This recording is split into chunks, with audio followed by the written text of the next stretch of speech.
बदलापूरमध्ये एक 3-4 दिवसापूर्वी जी घटना घडली, अतिशय काळीमा फासणारी अशी ही घटना घडलेली आहे. माणुसकीला काळीमा फासणारी गोष्ट झालेली आहे. तर मला असं वाटतं की हे जे काही घडत आहे हे सरकार चुकीच्या धोरणामुळं, आणि आपण बघतो की आता म्हणजे आम्हाला कळलं की जी शिक्षण संस्था होती ती RSSची आणि भाजपची होती. म्हणजे भाजपच्या ज्या ठिकाणी त्यांचे आपण म्हणतो की संस्कार खूप चांगले असतात किंवा RSS खूप एक स्ट्रिक्ट अशी एक संघटना आहे, परंतु त्यांच्याकडून अशा या घटना घडतात. अतिशय महिलांना म्हणजे आज आम्हाला वाटतं की लहान मुलींना साधं घेऊन जरी जाताना आम्हाला कुणावर विश्वास राहिलेला नाही. आज आपण जरी कुठं बाहेर जायचं म्हणलं तर आपण कुणाकडे तर आपल्या मुलींना सोपून जात होतो, पण आता तशी ती वेळ राहिलेली नाही.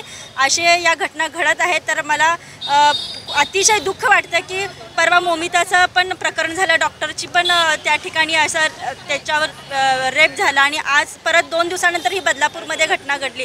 आणि अशातच आपण बघतो की लाडकी बहीण योजना ही योजना या ठिकाणी सरकारने हे सगळं म्हणजे त्यांना हे डायवर्ट करायचं आहे. कुठेतरी हे प्रकरण सगळे जे शेतकऱ्यावर अन्याय होत आहे, शेतकऱ्यांना कर्जमाफी होत नाही आहे, तर हे कुठेतरी डायवर्ट करून महिलांना फक्त त्यांची सिंपती पाहिजे या दृष्टिकोनातून ज्यांनी हा विषय लाडकी बहीण योजना आणलेला आहे. तर आता आमच्या महिला भगिनींना पण त्या योजनेचा काही रस राहिलेला नाही. तर आम्हाला पहिला सुरक्षा पाहिजे आणि त्यानंतर आम्हाला ह्या योजना आम्हाला पाहिजे. तसं तर आमच्या राहुल गांधीजींनी सांगितलंच होतं की वर्षाला तुम्हाला 1 लाख रुपये महिलांना देईल, परंतु अशा या छोट्या मोठ्या योजना काढून महिलांना कुठेतरी डायवर्ट करायचं आणि प्रत्येक या महाराष्ट्रात जे काही घडत आहे त्याला डायवर्ट करण्याचा प्रयत्न ही सरकार करत आहे.